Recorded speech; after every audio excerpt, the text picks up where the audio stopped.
están? Muy buenos días. Sí, me encanta poder saludarlos, empezar nuevamente juntos la mañana con muchísima información importante. Todo lo que está ocurriendo, vaya que es relevante. Así que arranquemos ya con la información en resumen, y es que ahí van avanzando los resultados de la elección judicial y bueno, pues el INE confirmó que va a presidir la Suprema Corte quien obtenga más votos, punto. Por aquello de las dudas, ¿no?, en torno a la paridad de género y al hecho de si tendría o no que ser una mujer, será quien tenga más votos independientemente del género, así que Hugo Aguilar se perfila para ser el ministro presidente. Y los acordeones, ¿se acuerdan? Platicábamos aquí de estos acordeones para guiar el voto en la elección judicial. Pues ya el INE ha recibido quejas, justamente decenas de quejas por estos acordeones que se repartieron durante la elección judicial. 77 candidatos hicieron llegar escritos para deslindarse de los acordeones. La cosa es que sí ganaron esos que decía el acordeón, vote por él, y la gente votó y ese ganó. Y Trump cumple su amenaza, autoriza duplicar los aranceles a las importaciones de acero y aluminio. Pasaron de 25 al 50% y entraron en vigor ya, a partir del primer minuto de hoy. Un decreto que enfatiza que la decisión es por seguridad nacional, pero imagínense todo lo que sube de precio con este aumento. Y sobre las remesas, pues ahí siguen intentando los legisladores y los diplomáticos frenar el arancel de 3.5% aprobado por legisladores estadounidenses. Van a ir senadores a Washington, mexicanos, para tratar de que, ay, por favorcito, no se aplique ese gravamen. Y siguen los golpes al narcotráfico. Fue detenido José N., alias El Chaparro, presunto integrante de Los Aquiles, brazo armado de la facción de Los Mayos del cártel de Sinaloa, que distribuía y vendía droga en Baja California. Y por fin, un día de relativa calma con la coordinadora en la Ciudad de México. Se reunieron distintas secciones para hacer un balance de estos 20 días que llevan de paro. Hoy se reunirán con autoridades de gobernación para seguir con el diálogo. ¿Cómo va el tema de la Suprema Corte? Mucho que decir al respecto. Ya sabemos cómo se va a conformar la Suprema Corte, incluso quién la presidirá. La consejera presidenta del INE, Guadalupe Tadei, informó de los avances de los cómputos en estos cargos de la elección judicial. Y bueno, en el caso de la Suprema Corte, dijo que la Constitución es muy clara al definir los criterios. Quien obtenga más votos es presidente de la Corte. La propia reforma quedó clarísima en su artículo 94, al decir que el que obtenga, la candidatura que obtenga mayor votación será la que presida los primeros 2 años y de manera subsecuente los que hayan quedado en los lugares siguientes. ¿Quiénes van a integrar esta Corte? Bueno, pues las mujeres que ya la integraban desde antes y que fueron de alguna manera ratificadas: Lenia Batres, Yasmín Esquivel, Loreta Ortiz, María Estela Ríos y por último Sara Irene Herrerías, que obtuvieron este número de votos. Y bueno, por otro lado, los ministros son Hugo Aguilar, con poco más de 6 millones, se perfila para ser el presidente de la Corte, Giovanni Figueroa, Irving Espinosa y Arístides Guerrero. Todos cercanos a Morena. Ahora, está el tema de los acordeones, que eso pues no da risa, o al menos no debería. Estos acordeones que se repartieron indicando por quién votar. Y fíjese, lo delicado es que esos nombres que dictaba el acordeón son los que ganaron en buena parte de los casos. O sea que funcionaron. Ayer el INE informó que ya abrió 243 procedimientos por actos irregulares en esta elección judicial. Ha recibido quejas por estos acordeones, 29, distribuidos para inducir el voto. Ya 77 candidatos hicieron llegar escritos para deslindarse. Su nombre aparecía ahí, pero dicen, yo no tuve nada que ver con la impresión de esos acordeones. El INE también informó que hasta ayer en la tarde se habían recibido en los consejos distritales ya el 99.58% de los paquetes electorales. Sobre la elección de ministros, pues las actas alcanzaron el 98.8%, las computadas.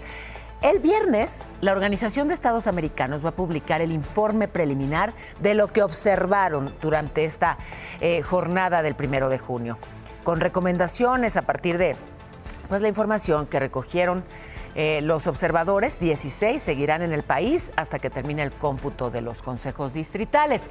El PAN va a impugnar la elección judicial. Dicen que estuvo manchada por el corporativismo y por el activismo gubernamental. Es lo que dijo el diputado José Elías Licha, quien adelantó que llevará el caso a instancias internacionales. El partido propone también una nueva reforma al Poder Judicial, porque dijeron hubo muy baja participación y de esos pocos que participaron, muchos eran acarreados o estaban manipulados. La Conferencia del Episcopado Mexicano también se pronunció sobre la elección judicial. Dijo que un abstencionismo de 87% refleja el desaliento de un país que busca mejorar la justicia. Detalló que se trata de un mensaje que en un ejercicio democrático no se puede pasar por alto y la clase política debe evaluar con madurez lo ocurrido. Hizo un llamado a los ganadores a asumir su misión con honestidad y con profesionalismo. Y pues sí, es lo que queda, ¿no? Esperar a que quienes asumen los nuevos cargos lo hagan con integridad, con profesionalismo, con imparcialidad, porque contrapesos ya no hay. Otros temas. Donald Trump lo cumplió y los efectos que esto puede tener. Desde la semana pasada venía diciendo que iba a duplicar los aranceles al acero y al aluminio. Pues sí, ya pasaron del 25 al 50%. Un documento en el que Trump considera que son estratégicos estos sectores, así que por seguridad nacional, venga, 50% de arancel. Y ojo, desde ya, entró en vigor desde el primer minuto de este día. El secretario de Economía, Marcelo Ebrard, pues rechazó el aumento, dijo que no tiene sentido, que este producto tiene un superávit y bueno, pues anunció estas acciones para evitar los aranceles. No creo yo, en primer lugar, no creo que se puedan sostener en el tiempo, porque es un arancel, como ha pasado con otros aranceles, que se va a tener que ajustar porque el impacto económico es muy grande. Pediremos el día viernes que sea México excluido de esta medida, igual que lo fue el Reino Unido. ¿Cómo veo esta medida? La veo injusta, la veo insostenible y la veo inconveniente. 3 sís. Sí, habla Marcelo Ebrard de los efectos económicos. Pues yo nada más lo invito a que piense por unos segundos cuántas cosas están hechas de acero o de aluminio. Todo eso con un aumento en el precio y la inflación, Mr. Trump. Bueno, la Cámara Nacional del Acero obviamente rechazó también este aumento de los aranceles, dice que es injustificado, que es perjudicial para toda la cadena de valor en la región.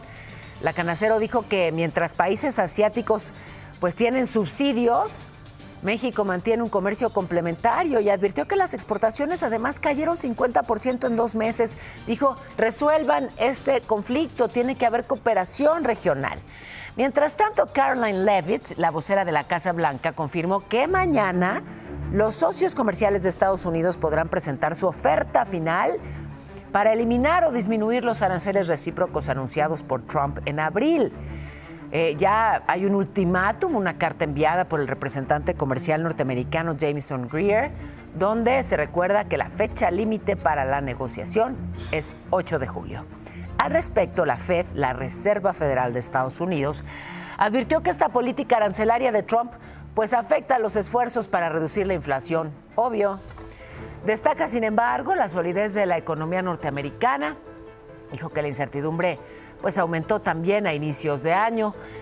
¿Y cómo va el tema del impuesto, pero a las remesas? A ver, hoy una comisión de senadores mexicanos llega a Washington para tratar de este asunto con sus pares estadounidenses. El PRI dijo que no será parte de esta comisión porque no quieren cargar con el desprestigio de la elección judicial. El caso es que esta propuesta para gravar las remesas con 3.5% ya fue aprobada por la Cámara de Representantes, ya nada más falta el Senado estadounidense. Y en medio de muchas críticas, mucha polémica, millones de familias migrantes en Estados Unidos alzaron la voz y enviaron una carta al Senado de ese país para frenar justamente ese impuesto. Dicen que la medida pues castigaría a quienes sostienen desde lejos a sus familias, afectaría a hogares vulnerables.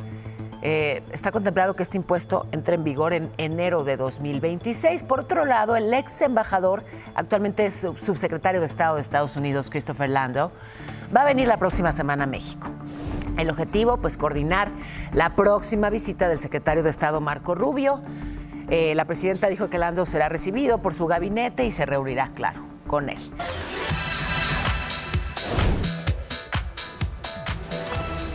Fíjense. Lamentablemente, pues la inseguridad y la delincuencia siguen dando ejemplos como esto que ocurrió con un conductor de tráiler que logró escapar de un asalto. Fue en la autopista México-Puebla.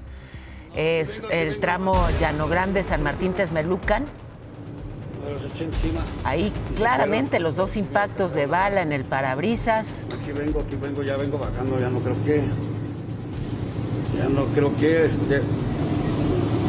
No, aquí vengo, no me paré, De acuerdo al chofer, logró pues aventarles el tráiler a los tipos armados y por eso le dispararon. Una de las balas lo hirió, mire, ahí está la herida en el lado izquierdo del pecho. Y aún así, herido y con los balazos en el parabrisas, siguió conduciendo para alejarse de ahí y pedir ayuda. Y no hubo detenidos, pero el propio chofer, insisto, después de la agresión, pues siguió avanzando para ponerse a salvo. ¿Cuántos casos como este? Todos los días. No fue el único caso denunciado de un intento de asalto a un trailero. Le muestro en la carretera Esperanza, Ciudad Cerdán, allá en Puebla. Eran al menos 6 tipos en esa camioneta gris. ¿Qué pasó con ellos? Pues que trataron de detener el paso del tráiler. ¿Cómo funciona? ¿No? Así es el modus operandi. O sea, le bloquean el paso para asaltarlo. Entonces, claramente, el conductor del tráiler pues ya se la sabe, ¿no? Y se da cuenta que estos tipos van armados. Así que no se detuvo y trató de pasarlos. Lamentablemente no lo logró y vinieron los disparos.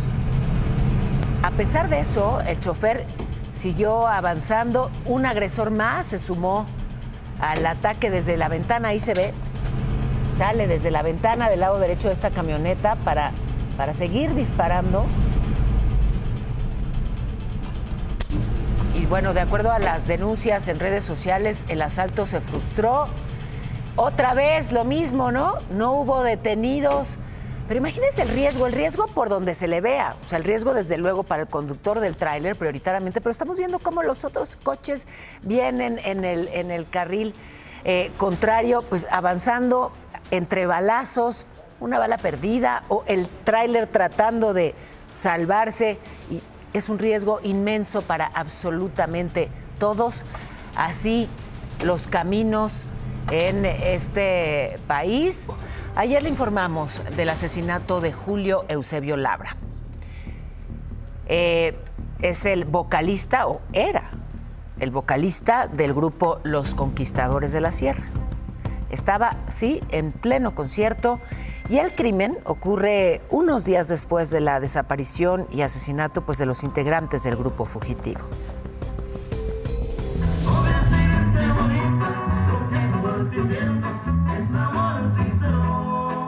El pasado 1 de junio, en pleno concierto, asesinaron a Julio Eusebio Labra, cantante principal del grupo norteño Los Conquistadores de la Sierra.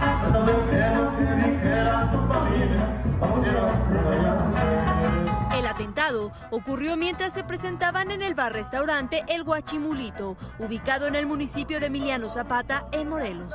Un par de sujetos armados entraron en el lugar y le dispararon directamente.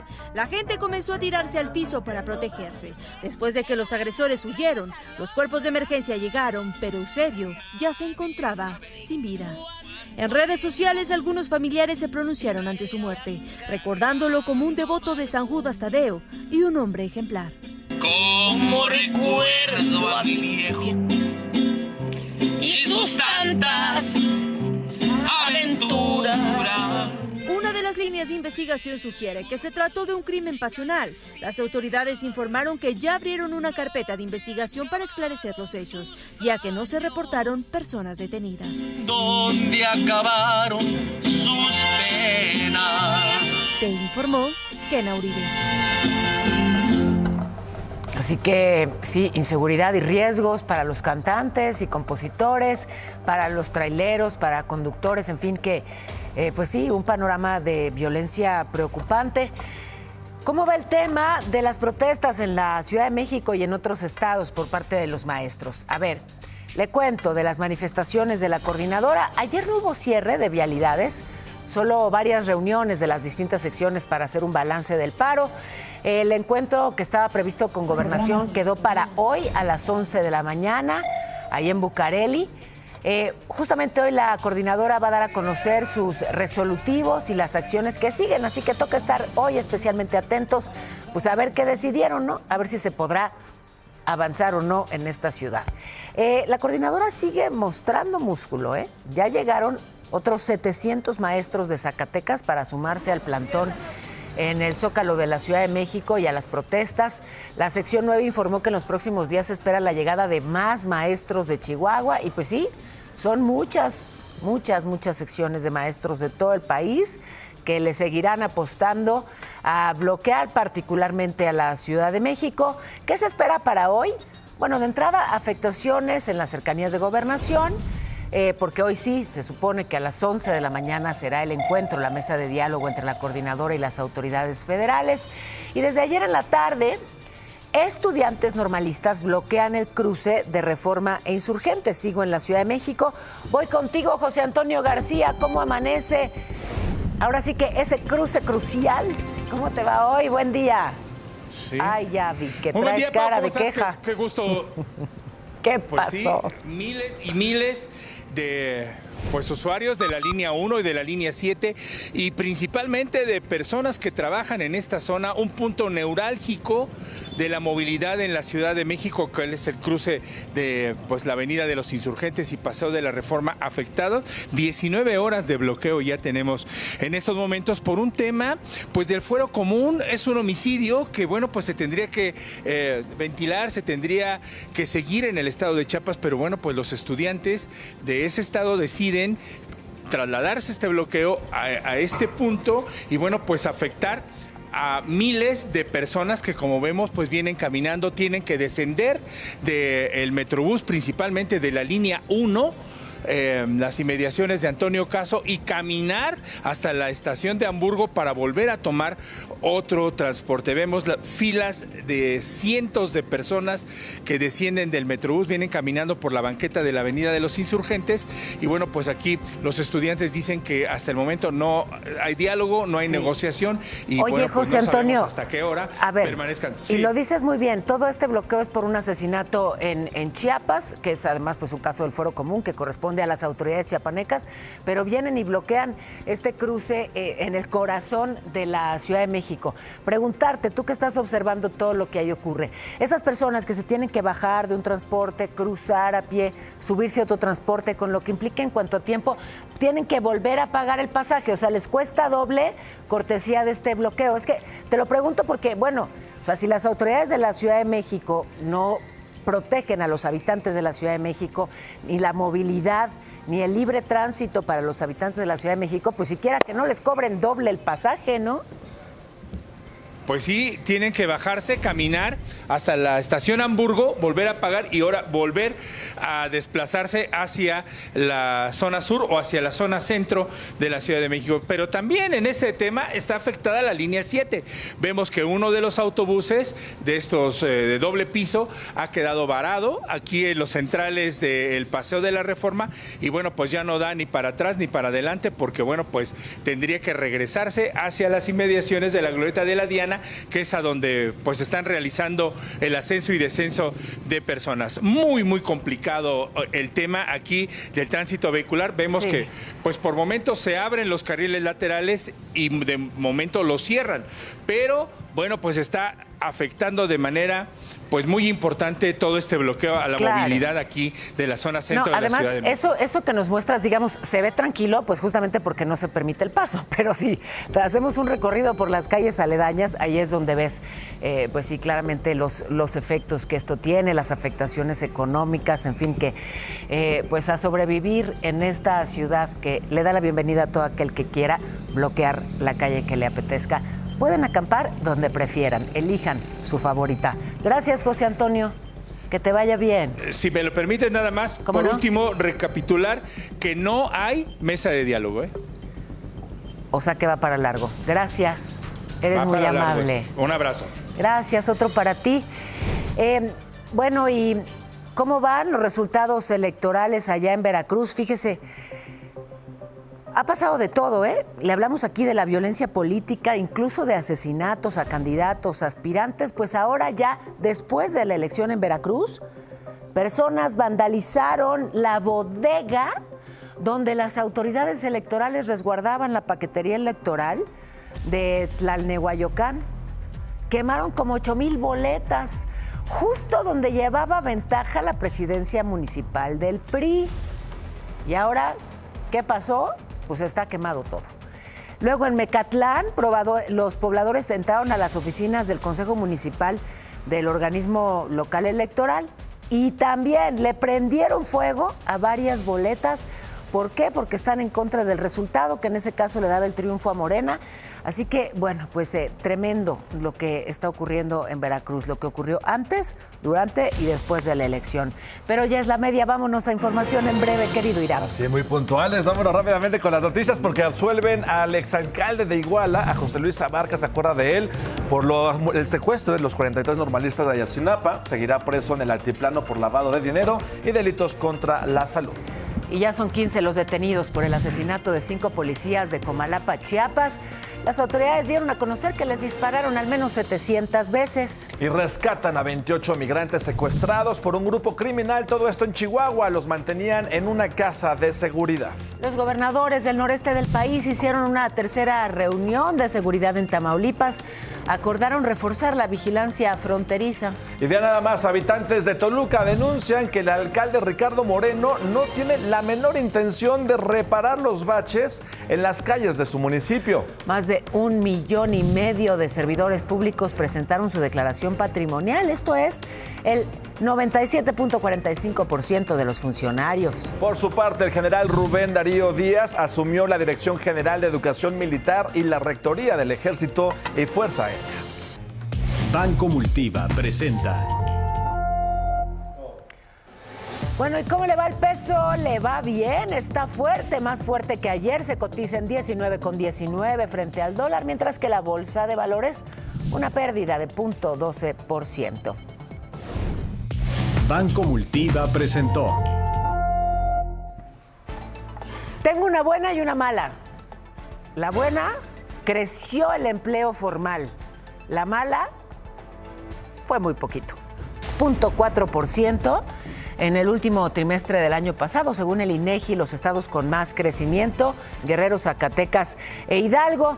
Y las embajadas de Estados Unidos en México y de México en Estados Unidos desmintieron que el Departamento de Estado haya impuesto sanciones a gobernadores mexicanos por supuestamente tener vínculos con los cárteles de las drogas. Ojo, porque hay mucha información falsa circulando en redes sociales. Ponen ahí los nombres de los gobernadores están Sinaloa, Tamaulipas, Nuevo León, Campeche, otros más. El exgobernador de Zacatecas, Ricardo Monreal, y dice ahí que los están investigando por presuntos vínculos con cárteles. Es falsa esa información. Mientras que en Tijuana capturaron a José Antonio Ramírez Talavera, le dicen el Chaparro, y es presunto integrante de los Aquiles, que es el brazo armado de La Malliza, del cártel de Sinaloa, encargado de vender droga en Baja California, una detención que se dio luego de que las autoridades federales catearan una casa donde decomisaron droga, armas, cargadores, coches. Mientras tanto, en Culiacán, bueno, pues no se puede confiar ni en los policías municipales. Detuvieron a 7 oficiales por agredir a elementos estatales afuera de una clínica privada en la colonia Gabriel Leiva. Imagínense, a ver, los oficiales estatales fueron a la clínica para verificar el reporte de 2 personas baleadas. Y cuando llegaron, fueron atacados por policías municipales. Entonces ya luego el secretario de Seguridad de Culiacán, Sergio Antonio Leiva, presentó su renuncia al cargo. Pero imagínense, o sea, esto sí nos permite dimensionar el estado de cosas allá en Sinaloa. O sea, no son nada más, digamos, que los seguidores del Mayo Zambada peleando, pero brutalmente, con los seguidores de los hijos del Chapo. En este caso, enfrentamientos entre policías estatales que atienden a una llamada ciudadana y policías municipales que les disparan. Y en medio los ciudadanos tratando de sobrevivir y tratando de llevar una vida normal, y con esta duda de si mando o no mando a mi hijo a la escuela, voy o no voy, tengo que salir de compras, y ahí se encomiendan ¿a quién? ¿A la policía estatal o a la municipal que le dispara al estatal? Bueno, pues así están. Y los abrazamos, sí, solidariamente a los sinaloenses, particularmente en Culiacán.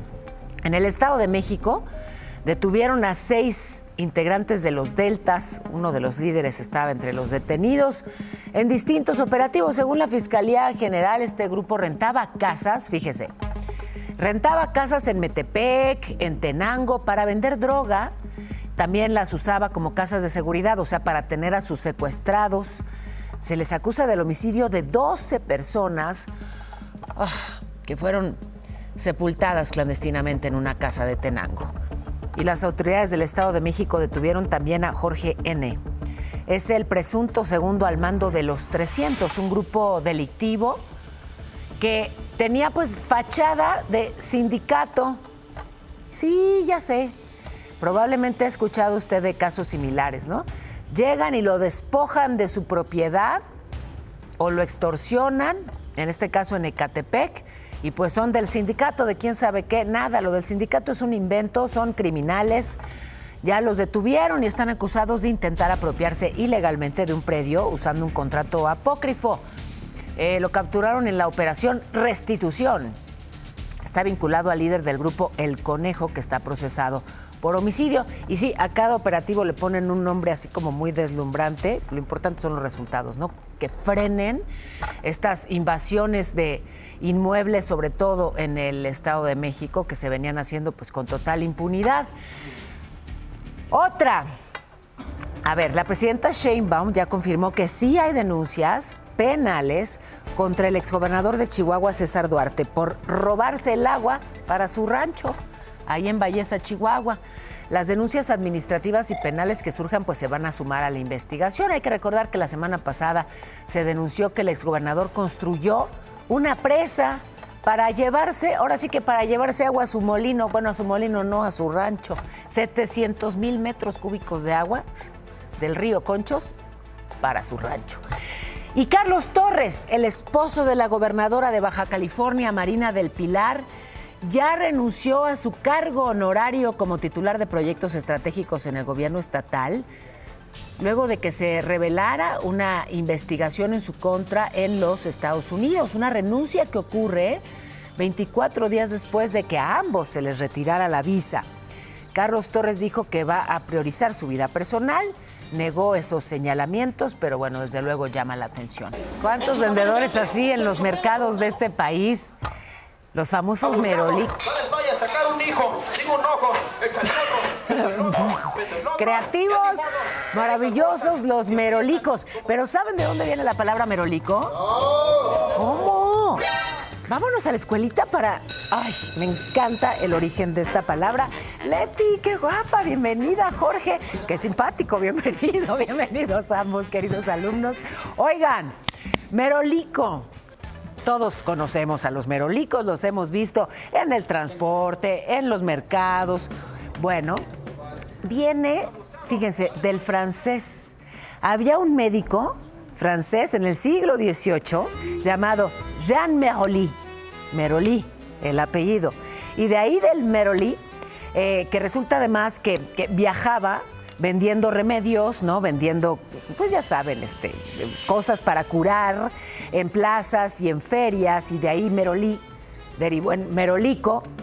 Este doctor era muy carismático, hablaba mucho, convencía a todos con su forma de hablar. Y del doctor Merolí surgió lo de Merolico. ¿No les encanta? ¿A poco no? Pues ahí está. Hoy sabemos entonces el origen del Merolico. Hablando de Merolicos, Elon Musk arremetió contra Donald Trump por su ley fiscal. Tan amigos que eran y tan poco que duró la amistad. Y ojo, les han dejado una nota en el parabrisas de su coche. Cuidado, porque es una nueva forma de estafa. No me tardo.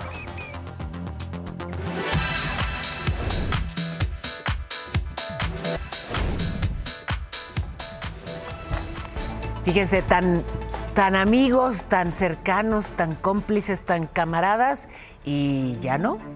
Elon Musk no solamente ya no está en el gobierno de Donald Trump, sino que lo ha criticado y duro. Se lanzó con todo en contra de la ley fiscal impulsada por el republicano que contempla reducir los ingresos federales en $4 billones a lo largo de una década. Musk dijo que el proyecto es escandaloso, que está repleto de gastos superfluos, que es una abominación repugnante.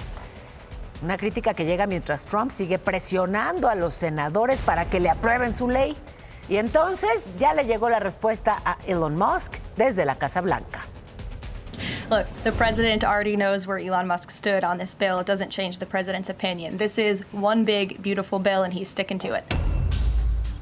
Bueno, ojo. Hay alerta por este joven mexicano que está desaparecido en Taiwán, Diego Dorantes, que fue a esa isla como parte de un programa de movilidad internacional, un programa de intercambio para estudiantes de la Universidad de Oklahoma. Y desde el 30 de mayo no sabe nada de él. Estaba snorkeleando, practicando snorkel. Y bueno, pues ya ahora se han enviado muchas solicitudes de búsqueda a Japón, a Taiwán, a China para tratar de dar con su paradero.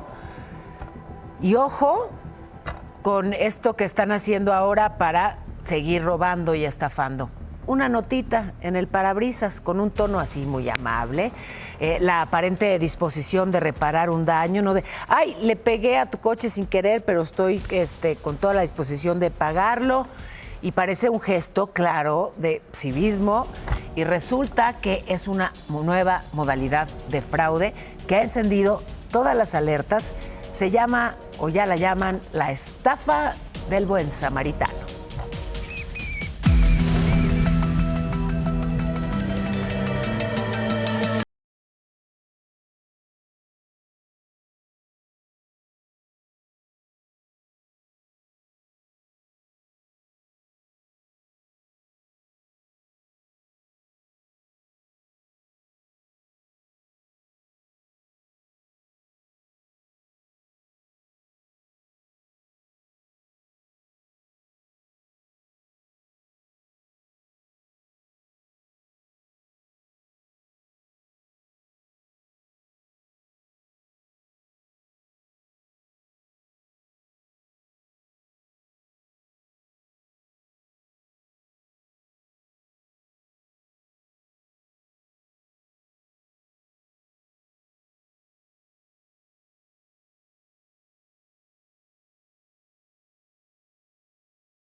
fuertes lluvias que azotaron a buena parte del país han dejado muchísimas afectaciones. Hay casas que siguen inundadas con aguas negras.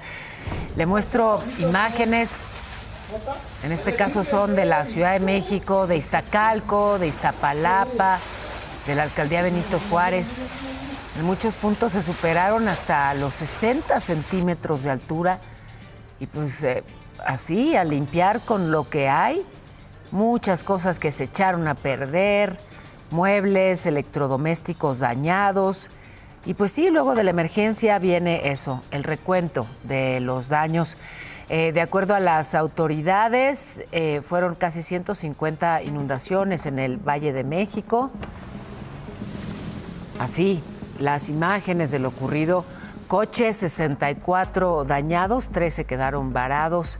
Fíjese, de esos varados solamente ahí en el cruce de Eje 3 y Viaducto, ahí se quedaron varados 8. 10.2 millones de metros cúbicos que llegaron a la ciudad. Tenemos ya en este momento una situación normalizada. No tuvimos viviendas con daños como en otras ocasiones. Agrégalo. Y bueno, dicen que no hay daños en las casas, pero los vecinos de Iztapalapa no opinan lo mismo. Cerraron, de hecho, la calzada Ignacio Zaragoza para que los atiendan por las inundaciones y por todo lo que perdieron con esto.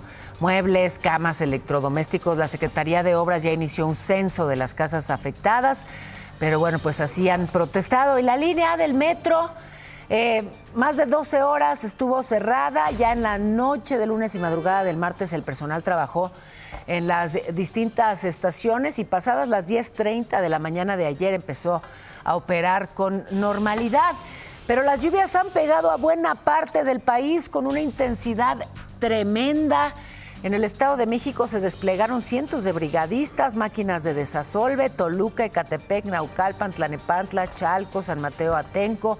La defensa activó el plan DN3 para apoyar a los afectados. Varios estados afectados. Cuéntanos qué nos espera. Tú tienes el pronóstico, querido Irán. No, me gusta más mi cielo. ¿Cómo se va a portar el cielo, mi cielo? Eso, exactamente. Oigan, las lluvias no dan tregua en el país y se van a intensificar por un frente frío fuera de temporada que se aproxima al norte de México. Además, se va a ocasionar actividad eléctrica y vientos fuertes, destacando los estados de Sonora, Chihuahua, Coahuila y Nuevo León para que tomen sus precauciones. Canales de baja presión y la entrada de humedad del Océano Pacífico y Golfo de México va a provocar lluvias intensas y caída de granizo en Guerrero, Oaxaca, Puebla y Veracruz. Por su parte, mucho calorcito para Zacatecas y Aguascalientes. Para la Ciudad de México, una máxima de 27 grados y una mínima de 14. Y sí, la probabilidad de lluvia baja a 30%, pero tome sus precauciones. Así la cosa, mi querida Pau. Por lo pronto, vamos, pero a un resumen de noticias.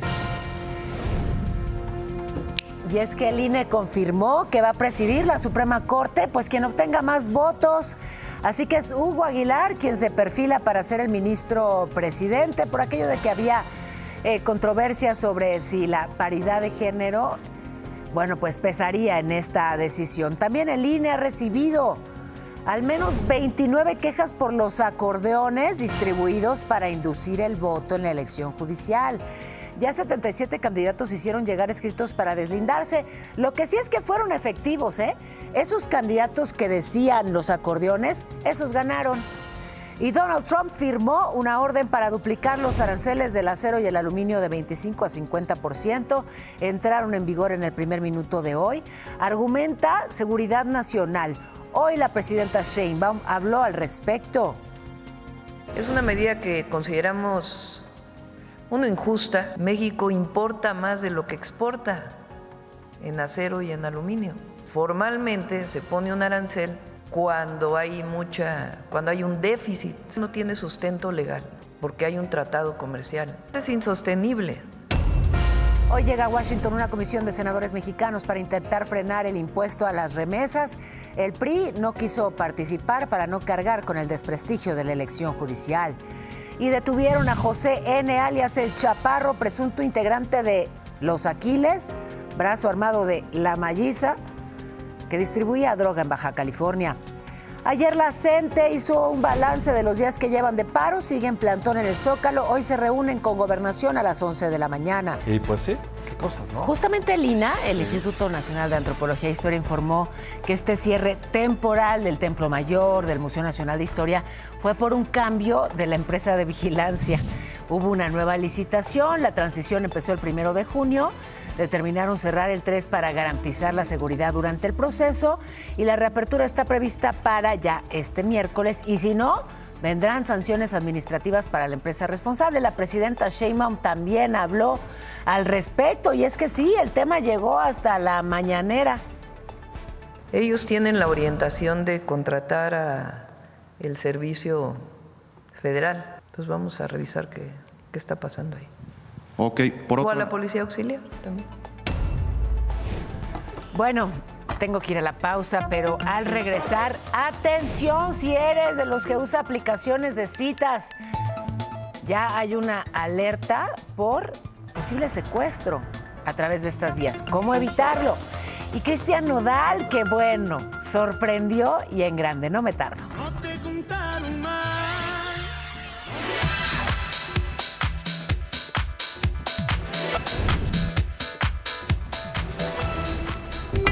Lamento de verdad muchísimo tener que compartirle información pues con estas características, pero lamentablemente pues es parte de la realidad en este país. Diría incluso que ya empieza a ser parte de la cotidianidad en este país. Me enlazo hasta la redacción con esta muy mala noticia que nos compartes desde ahí. Información de última hora. Kena Uribe, ¿qué pasó?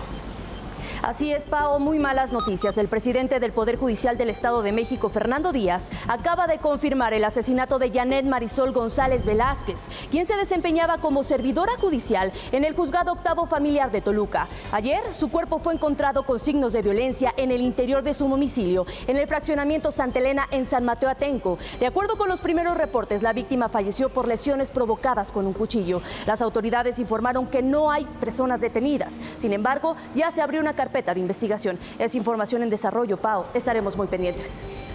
Y te agradezco mucho. Gracias, Kena. Fíjense, el Consulado General de Estados Unidos en Guadalajara ha emitido una alerta por secuestros a los ciudadanos estadounidenses. ¿Por qué? Bueno, lo que señalan es que a través de las aplicaciones de citas están operando los criminales y ya tienen los reportes de varias personas que han sido secuestradas por sostener encuentros con personas que conocen a través de aplicaciones de citas. A ver, en algunos casos, familiares en Estados Unidos son extorsionados con grandes sumas de dinero para lograr su libertad. Y es que sí, justamente pues una cita en un entorno privado, pues imagínense, o sea, te estás yendo a un lugar sin testigos con un desconocido. Así que, desde luego, pues reiterar esta recomendación que ya hemos planteado una y otra vez, no nosotros, sino las autoridades y el sentido común, ¿no? Si vas a, por primera vez, presentarte ante alguien, pues idealmente que sea en un espacio público, donde te proteja de alguna manera, pues la presencia de otras personas y que haya ahí testigos que, de alguna manera, pues están atentos a lo que ocurre. En fin, que ya llegó el tema, insisto, hasta las autoridades estadounidenses que emiten esa alerta. Donald Trump amenazó con multar al gobierno de California por permitirle a un atleta transgénero participar en una competencia estatal. Ya ve que, bueno, pues el gobernador Gavin Newsom ha permitido que pues se siga con esa política de inclusión que Donald Trump frenó. Así que Trump dice que Newsom es un corrupto, que le pondrá multas masivas. En febrero se firmó un decreto para impedir que las mujeres trans compitan en deporte. Sí, muy reñido, muy Gracias reñido. por sus votos, Bueno, público conocedor. Gracias a ustedes por acompañarnos.